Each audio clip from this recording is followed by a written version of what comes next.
우리는 인생을 살아가면서 성공 또는 승리라는 단어에 큰 관심을 갖습니다. 어떤 사람은 많은 부를 쌓고 얻는 것이 인생의 성공이고, 또 어떤 이에게는 명예나 영향력을 갖는 것이 인생의 승리라고 말합니다.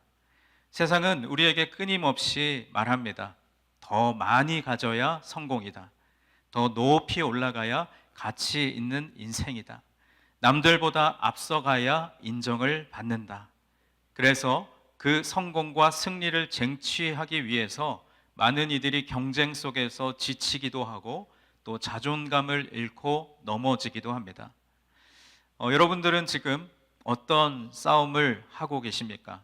여러분의 삶이 너무나 버겁고 세상이 내게 주는 무게가 너무 커서 잔뜩 움츠러 있는 삶을 살아가고 계시지는 않으십니까? 그러나 성경은 우리에게 전혀 다른 시각과 길을 제시합니다. 하나님께서 보시는 진짜 승리는 세상의 기준을 충족하고 따라가는 삶이 아니라 세상을 이기는 삶입니다. 다시 말해서 믿음으로 살아가는 삶이 진정한 성공이고 승리입니다. 성경은 곳곳에서 그리스도인의 삶을 육상이나 씨름 같은 운동 경기에 비유하곤 합니다. 에베소서 6장 12절 말씀을 보면 우리의 씨름은 혈과 육을 상대하는 것이 아니요 통치자들과 권세자들과 이 어둠의 세상 주관자들과 하늘에 있는 악의 영들을 상대함이라 라고 말씀합니다. 그러니까 우리가 세상에서 대적해야 할 대상은 세상을 주관하고 있는 권세자, 그리고 통치자, 마귀와 귀신들이고, 그들은 우리의 육신의 연약함을 너무나 잘 알고 있어서 우리를 계속해서 공격해 옵니다. 그렇다면 여러분은 지금 그 세상을 향하여 이기고 있다고 느끼십니까? 아니면 어쩔 때는 이기다가 어쩔 때는 지다가 그렇게 엎치락 뒤치락 하고 계십니까? 아니면 완전히 전의를 상실한 채 그냥 지는 인생을 살고 계십니까? 세상은 갈수록 하나님을 대적하는 방향으로, 그리고 성경을 반대하고 거스르는 길로 빠르게 흘러갑니다. 말세에 사람들은 점점 더 자신과 돈, 쾌락과 죄를 사랑합니다. 그에 맞서 싸우는 그리스도인은 종종 마귀나 세상은커녕 자기 개인의 삶이나 가정, 또 교회에 일어나는 죄와 싸우는 데에도 힘이 붙일 때가 있습니다. 전혀 이기고 있는 것 같지 않습니다. 계속 넘어지고 계속 뒷걸음질 치는 것 같습니다. 그런데 오늘 우리에게 주시는 말씀에서 사도 요한은 우리가 아니면 세상을 이길 자가 누구냐고 우리에게 묻고 있습니다. 우리가 반드시 이긴다는 말씀이죠. 그렇다면 어떻게 최후의 승리를 확신할 수 있을까요? 그리고 어떤 사람이 세상을 이기는 사람이 될 수 있을까요? 예수 그리스도를 믿고 그 믿음이 자라서 성숙한 성도가 되는 것은 모든 그리스도인들의 소망일 것입니다. 이것은 우리만이 아니라 성경의 저자들도 마찬가지였습니다. 사도 요한은 성도들이 예수 그리스도를 믿고 그 믿음이 자라서 거짓된 교훈에 미혹되지 않고 예수 그리스도 안에서 살아가기를 희망했습니다. 그래서 오늘 본문 4절은 이렇게 말씀합니다. 무릇 하나님께로부터 난 자마다 세상을 이기느니라. 세상을 이기는 승리는 이것이니 무엇이라고요? 우리의 믿음이니라. 아멘. 오늘 말씀을 통해 어떤 사람이 하나님께로부터 난 자로서 그 사람의 삶의 특징이 어떠하고 또 어떻게 우리가 세상을 이기며 살아갈 수 있을지를 오늘의 말씀 가운데 살펴보기를 원합니다. 먼저 첫째로 오늘 본문 요한일서 5장 초반부의 내용은 그에 앞선 요한일서 4장 16절부터 쭉 이어지는 형제 사랑에 관한 말씀의 내용이 이어지고 있습니다. 요한일서 4장의 마지막 부분인 21절은 이렇게 말씀합니다. 우리가 이 계명을 주께 받았나니 하나님을 사랑하는 자는 또한 그 형제를 사랑할지니라. 이렇게 말씀하면서 바로 이어지는 요한일서 5장 1절에서 하나님을 사랑하는 자에 대해서 좀 더 구체적으로 언급하고 있습니다.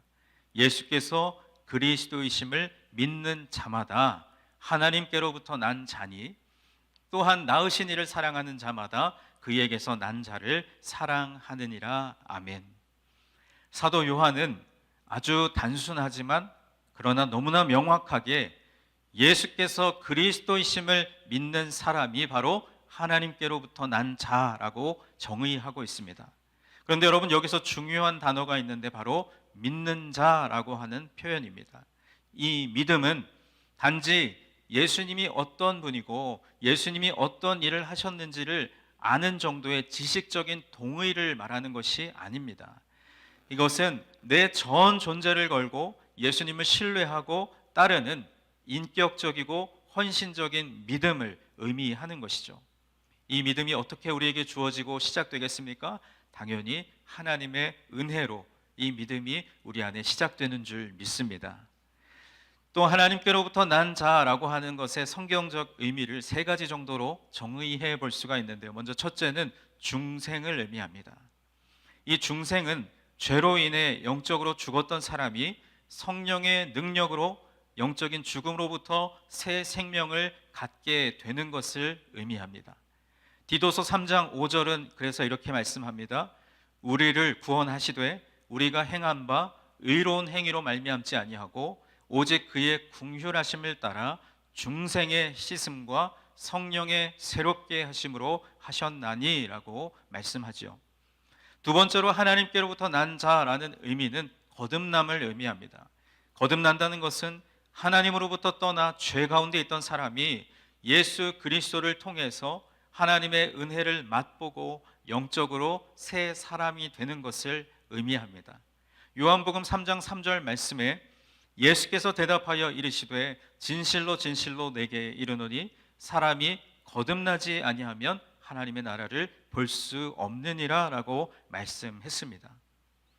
그리고 세 번째, 하나님께로부터 난 자라는 의미는 하나님의 자녀라는 것과 같은 의미입니다.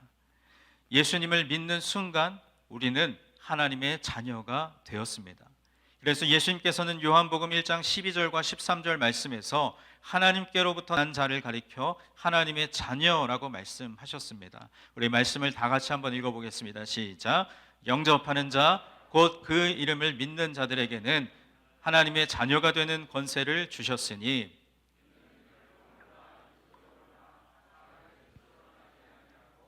오직 하나님께로부터 난 자들이니라. 아멘. 말씀은 우리에게 분명하게 말씀하고 기록하고 있습니다. 하나님께로부터 난 자는 중생을 체험한 사람이고 거듭난 사람이고 하나님의 자녀가 된 사람을 의미하는 줄 믿습니다. 예수님을 믿는 그 순간 우리는 하나님의 자녀가 되었습니다. 아멘이십니까? 이 세상의 소속이 아니라 하늘의 시민권을 가진 존재가 되었다는 말씀입니다. 성경에서는 하나님께로부터 난 자, 중생, 거듭남, 하나님의 자녀 이런 다양한 말로 사용되었지만 이 모두는 공통적으로 죄로부터 벗어나 하나님과 새로운 관계를 맺는 것을 의미합니다. 오늘 본문은 예수님께서 그리스도이심을 믿는 자마다 하나님의 자녀라고 말씀하고 있는데 이 모든 것은 결국 믿음의 결과입니다. 그렇다면 우리는 오늘 말씀을 통해서 우리 자신을 점검해 보아야 합니다. 나는 과연 죄로부터 벗어나 하나님과 새로운 관계를 맺고 있는가? 하나님을 향한 사랑이 식어지거나 변질되지는 않았는지 말입니다. 여러분은 예수님께서 그리스도이심을 믿고 계십니까? 아멘이십니까? 그렇다면 여러분은 하나님께로부터 난 사람인 줄 믿습니다. 저는 저희 부모님을 통해서 모태에서부터 기독교 신앙을 갖게 되었습니다. 그래서 어렸을 적부터 주일이면 교회에 가는 것이 저에게는 너무나 당연한 일이었습니다. 여기 계신 여러분 중에 어렵게 믿음 생활을 시작하신 분들께는 대단히 신뢰가 되는 말씀일 수도 있겠지만 저는 너무나도 자연스럽게 너무나도 무난하게 신앙생활을 하게 된 것이 저에게는 오히려 독이 되었습니다. 예수님을 믿고 그 사랑과 은혜에 감격해서 예배드리기보다는 그저 형식적이고 습관적인 신앙생활을 해왔습니다. 아마 이곳에 계신 여러분 중에도 모태신앙으로 신앙생활을 시작하신 분들은 대부분 공감하실 내용이라고 생각합니다. 그렇게 타성에 젖은 신앙생활을 하다가 아까 우리 영상에서 봤던 우리 유스 친구들처럼 저도 중학교 1학년이 되었을 때 여름 수련회를 억지로 따라가게 됩니다. 저희 아버님이 중등부 학생부 부장 집사님이셨기 때문에 어쩔 수 없이 따라간 거죠. 그런데 그 수련회에서 첫째 날이 지나고 둘째 날이 지나도 도대체 내가 여기 왜 와 있나 이런 생각이 들면서 빨리빨리 집에 가고 싶다는 생각밖에 하지 않았습니다. 그런데 그 둘째 날 저녁 하나님께서 저를 만나 주셨습니다. 저의 죄를 고백하게 하시고 간절히 주님을 부르며 주님을 찾게 되었고, 그 이후로 저는 하나님의 진정한 자녀가 되었습니다. 그 이후 중고등학교 시절은 완전히 뜨겁게 예수님을 사랑하며 신앙생활을 했고, 그 체험이 결국 제가 목회자가 되기로 다짐하는 계기도 되었습니다. 저뿐 아니라 여기 계신 분들 가운데에서도 모두 다 예수님을 인격적으로 뜨겁게 체험하고 만났던 그때의 감격과 기쁨이 여러분 안에 있을 것입니다. 아, 나는 하나님의 자녀이구나. 세상에 이러저러한 많은 문제들과 어려움과 아픔이 있는데, 아, 나는 하나님의 자녀이기에 하나님이 나를 지키시고 내 삶을 인도하시는구나 라는 확신이 들었던 그 경험의 때가 여러분에게도 있으신 줄 믿습니다. 하나님의 자녀가 되었다는 그 사실만으로도 가슴이 벅차고 무슨 일이든지 할 수 있을 것 같은 자신감으로 충만했던 그때 말이죠. 그렇게 하나님은 저와 여러분을 하나님의 자녀로 삼아 주셨습니다. 하나님께로부터 난 자는 그냥 그것을 믿는 것에 그치지 않습니다. 하나님께로부터 난 자, 하나님의 자녀가 된 사람에게는 분명하게 나타나는 특징들이 있습니다. 성공의 사제로서 세계적으로 알려진 기독교 복음주의의 거장 존 스토트 목사님을 여러분도 아실 것입니다. 이 존 스토트 목사님께서 그리스도인 됨을 알파벳 A, B, C, D로 설명하셨는데, 먼저 A는 어드밋이십니다. 인정하고 받아들이는 것이죠. 무엇을 인정하는 것입니까? 내가 죄인임을 인정하고. 무엇을 받아들이는 것입니까? 예수님이 하나님이시라는 것을 받아들이는 것입니다. 그 다음 B는 believe입니다. 믿는 것이죠. C는 consider, 위탁하고 신뢰하는 것입니다. 마지막 D는 do, 그대로 행하는 것. 이것이 바로 거듭난 영혼들에게 나타나는 영적인 변화요 체험입니다. 세상에 나 홀로 존재할 수 있는 사람은 단 한 사람도 없습니다. 모두에게는 육신의 부모가 있고 어떠한 공동체, 가정이라는 공동체 안에서 태어나게 되죠. 하나님께로부터 난다는 것은 그리스도인의 지체로 태어난다는 것을 의미합니다. 하나님께로 난 사람은 그래서 하나님의 DNA를 가지고 태어납니다. 지난주에 제가 여러분과 함께 나누었던 말씀 제목대로 예수님을 따라가며 닮아가는 것, 그것은 우리의 노력으로도 되는 것이지만 그 이전에 이미 우리 안에 하나님께서 하나님의 자녀로 삼아주셨기에 내 안에 심어놓으신 하나님의 DNA가 우리의 말과 우리의 삶으로 드러나게 되는 것입니다. 그 하나님의 DNA의 첫 번째는 무엇이냐? 하나님께로부터 난 자, 하나님의 자녀가 된 사람에게 나타나는 첫 번째 특징은 바로 사랑입니다. 하나님을 사랑하고 이웃을 사랑하는 것입니다. 오늘 본문 2절은 말씀합니다. 우리가 하나님을 사랑하고 그의 계명들을 지킬 때에 이로써 우리가 하나님의 자녀를 사랑하는 줄을 아느니라. 아멘. 거듭난 사람, 하나님의 자녀로 난 사람은 사랑이라고 하는 본성, 하나님께서 주신 DNA를 갖습니다. 여러분, 부모가 자녀를 왜 사랑합니까? 자신이 낳았기 때문입니다.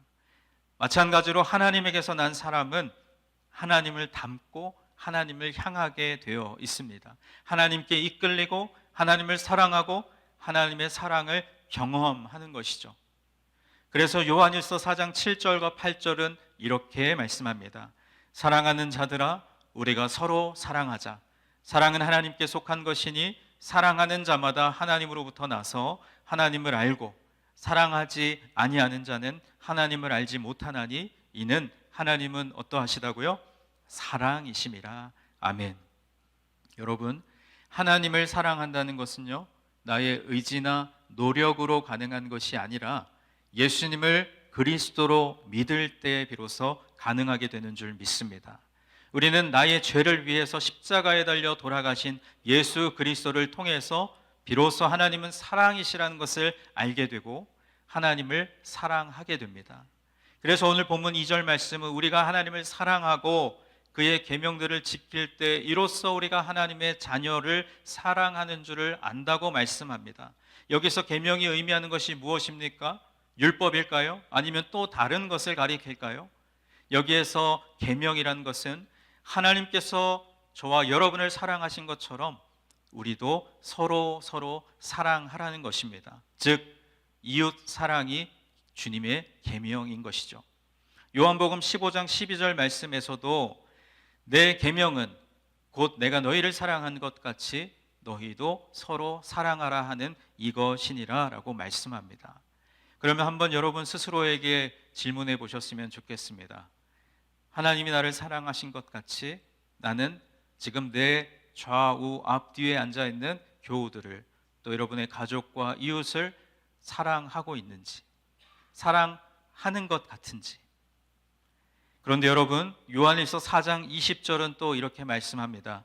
형제를 미워하면서 하나님을 사랑한다고 말하는 자는 거짓말하는 자다. 이것은 사람의 말이 아니라 하나님의 말씀입니다.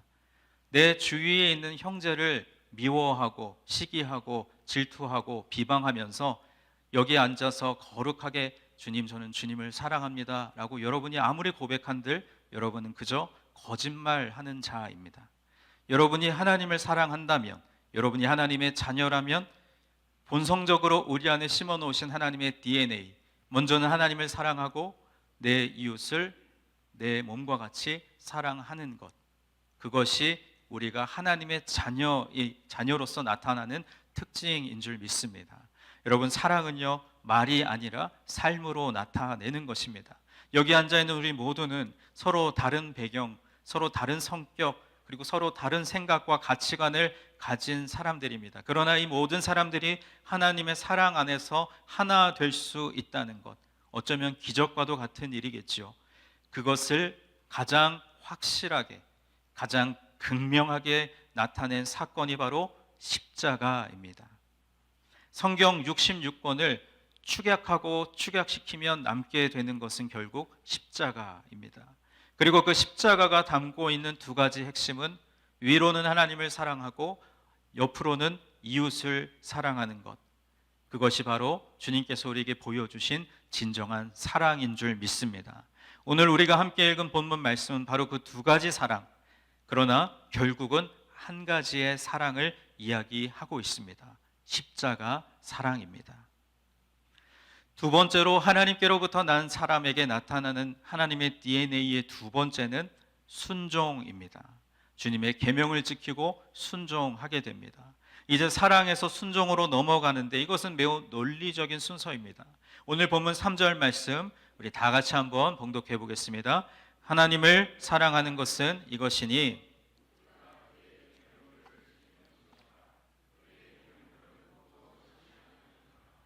여기에서 하나님의 계명은 무거운 것이 아니라고 말씀합니다. 왜 그럴까요? 그것은 우리가 그 계명을 의무감으로 지키는 것이 아니라 사랑으로 지키기 때문입니다. 여러분, 우리가 사랑하는 부모님을 기쁘게 하기 위해서 자녀가 기꺼이 돕는 것처럼 하나님을 사랑하는 자는 그분의 뜻을 따르는 것이 기쁨이고 자발적인 반응으로 나타납니다. 하나님에 대한 사랑은 그저 감정적인 체험만이 아니라 사랑하는 이의 뜻을 나도 따라서 행하는 것입니다. 그래서 사랑은 순종을 낳습니다. 사랑하면 순종하는 것이 부담스러운 일이 아니라 기쁜 일이 되는 것이죠. 그래서 사랑은 어떤 수고와 헌신도 절대로 무겁거나 부담으로 느껴지지 않습니다. 요한복음 14장 21절은 이렇게 말씀합니다. 나의 계명을 지키는 자라야 나를 사랑하는 자니 나를 사랑하는 자는 내 아버지께 사랑을 받을 것이요 나도 그를 사랑하여 그에게 나를 나타내리라. 아멘. 여러분, 하나님의 계명은 억지로 지켜야 하는 율법 또는 짐 같은 일이 아닙니다. 하나님을 사랑하는 사람에게 하나님의 뜻은 기쁨이고 방향이 되며 능력이 되는 줄 믿습니다. 계명을 지키는 삶이 때로는 힘겨워 보이지만 그 길의 끝에는 하나님의 영광과 참된 자유가 있는 줄 믿습니다. 부모가 자녀를 사랑하기에 수고를 감수하듯이 우리가 하나님을 사랑한다면 그의 말씀을 따라가는 삶도 기꺼이 살아가야 하는 줄 믿습니다. 세 번째, 하나님의 DNA를 가진 하나님의 자녀의 특징은 승리입니다. 세상을 이기는 믿음이라는 것은 결국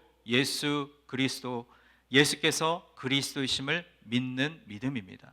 그래서 사도 요한은 오늘 본문 4절에서 무릇 하나님께로부터 난 자마다 세상을 이기느니라, 세상을 이기는 승리는 이것이니 우리의 믿음이니라 라고 말씀하면서 세상을 이기는 승리가 믿음으로 말미암는다는 것을 강조하고 있습니다.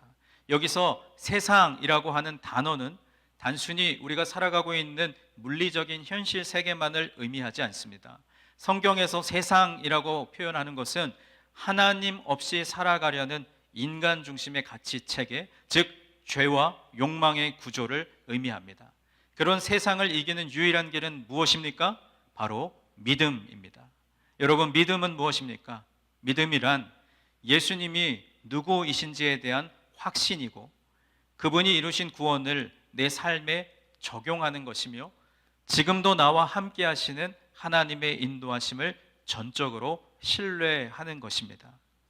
그런데 요한이 오늘 그 믿음을 우리의 믿음이라고 강조하고 있는 것에 집중해 보아야 합니다.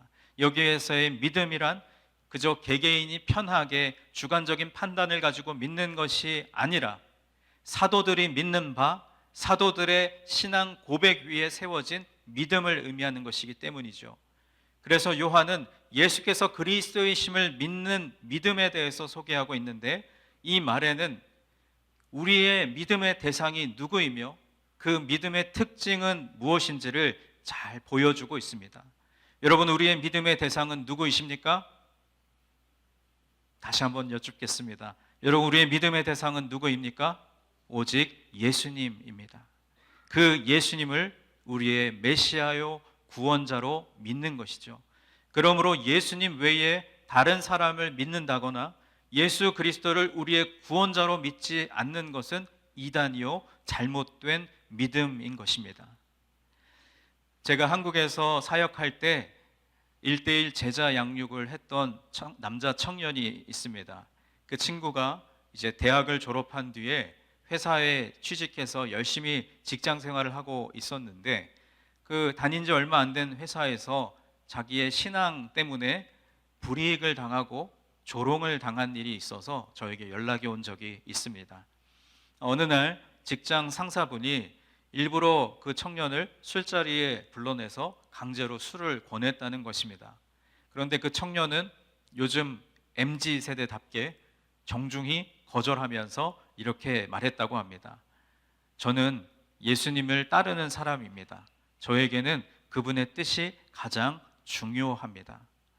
그 말을 하는 순간 그 자리 분위기는 싸늘해졌지만 시간이 지나서 그 청년의 진실함과 진심을 알게 되어서 감동을 받은 동료들이 주변에 생겨났고 오히려 그 청년을 통해서 예수님을 알게 되고 교회에 나와 신앙생활을 하게 되는 동료들도 생기게 되었습니다. 이것이 바로 하나님의 자녀로 세상을 이기는 믿음을 소유한 삶의 모습인 줄 믿습니다. 히브리서 11장 36절부터 38절까지 말씀을 보면 또 어떤 이들은 조롱과 채찍질 뿐 아니라 결박과 옥에 갇히는 시련도 받았으며 돌로 치는 것과 톱으로 켜는 것과 시험과 칼로 죽임을 당하고 양과 염소의 가죽을 입고 유리하여 궁핍과 환난과 학대를 받았으나 이런 사람은 세상이 감당하지 못하느니라 그들이 광야와 산과 동굴과 토굴에 유리하였느니라라고 말씀합니다. 여기에 이름도 알려지지 않은 사람들의 이름, 그것이 바로 세상이 감당하지 못한 사람들입니다. 그래서 히브리서 11장 말씀을 보면 이 부분에 이런 사람은 세상이 감당하지 못하느니라 라고 괄호 안에 이 말씀이 들어있죠. 누구인지 밝히지 않고 있습니다. 세상을 이긴 사람들은 세상이 감당하지 못할 어떤 유혹과 핍박과 심지어는 죽음을 강요하는 그러한 상황 속에서도 믿음을 지키기 위해서 예수님이 그리스도이심을 고백하는 일을 포기하지 않았던 사람들입니다. 그들은 세상이 감당하지 못하는 사람입니다. 그런데 오늘날 많은 그리스도인들은 세상이 감당하기에 아주 만만한 모습으로 살아갑니다. 조금도 희생하려 하지 않습니다. 믿음을 너무나 쉽게 포기해 버립니다. 그런 사람들이 되어서는 안 될 것입니다. 믿음으로 세상을 이긴다는 것은 이 세상의 풍조를 따르지 않는 것입니다. 세상의 풍속에 휩쓸리거나 유행을 따라 살며 시대의 관습의 노예가 되지 않는 것입니다. 사도 바울은 고린도전서 4장 3절에서 이렇게 고백했습니다. 너희에게나 다른 사람에게나 판단받는 것이 매우 작은 일이다. 사람들의 평가를 무시한다는 것이 아닙니다. 비판을 수용하지 않는 것이 아닙니다.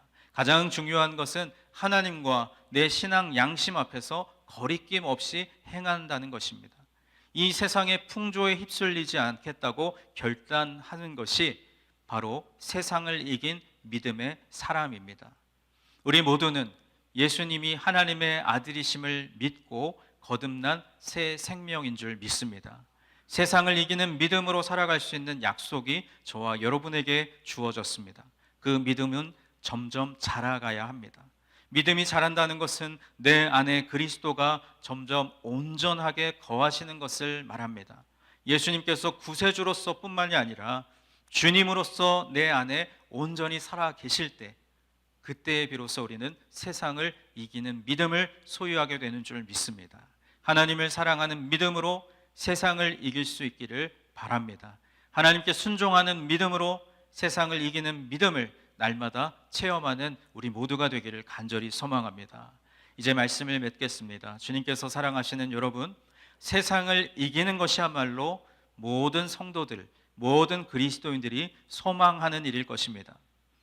우리는 여러 가지 영적인 도전들에 낙심하고 불안해하기 때문입니다. 하지만 주님께서는 하나님께로부터 난 사람은, 예수님이 그리스도이심을 믿는 사람은 누구든지 세상을 이긴다라고 말씀하셨습니다. 이길 것이다, 이길 수도 있다가 아니라 이긴다, 이미 이겼다라고 말씀합니다. 즉 예수님이 그리스도이심을 믿는 사람은 누구든지 세상과의 싸움에서 승리할 줄로 믿습니다. 사도 요한은 오늘 말씀을 통해서 하나님을 사랑하고 이웃을 사랑하고 세상을 이기는 승리의 비결을 우리에게 알려주셨는데, 그것은 바로 우리 성도의 믿음입니다.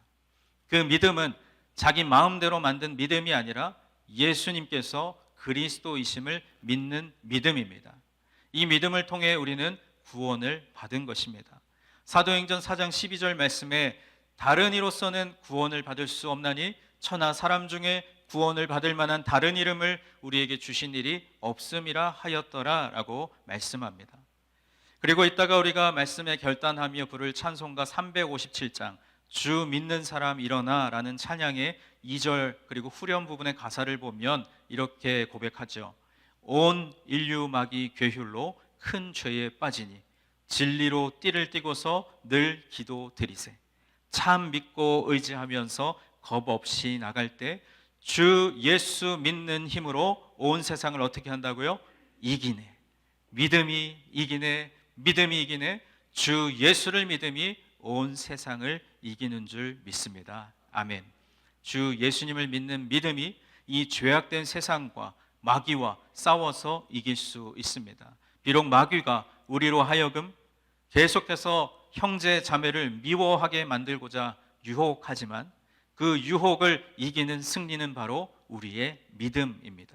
그리고 우리의 믿음의 대상이신 하나님은 세상에 있는 자보다 더 크고 놀라운 분이시기에 우리는 믿음으로 이 세상과 마귀와 싸워서 승리할 수 있습니다. 우리 모두 믿음에 견고히 서서 예수님의 계명대로 우리의 이웃을 우리 자신과 같이 사랑함으로 우리 마음의 기쁨이 충만하기를 소망합니다. 마지막으로 고린도전서 15장 57절과 58절의 말씀으로 여러분을 권면하며 말씀을 맺습니다. 우리 주 예수 그리스도로 말미암아 우리에게 승리를 주시는 하나님께 감사하노니 그러므로 내 사랑하는 형제들아 견실하며 흔들리지 말고 항상 주의 일에 더욱 힘쓰는 자들이 되라.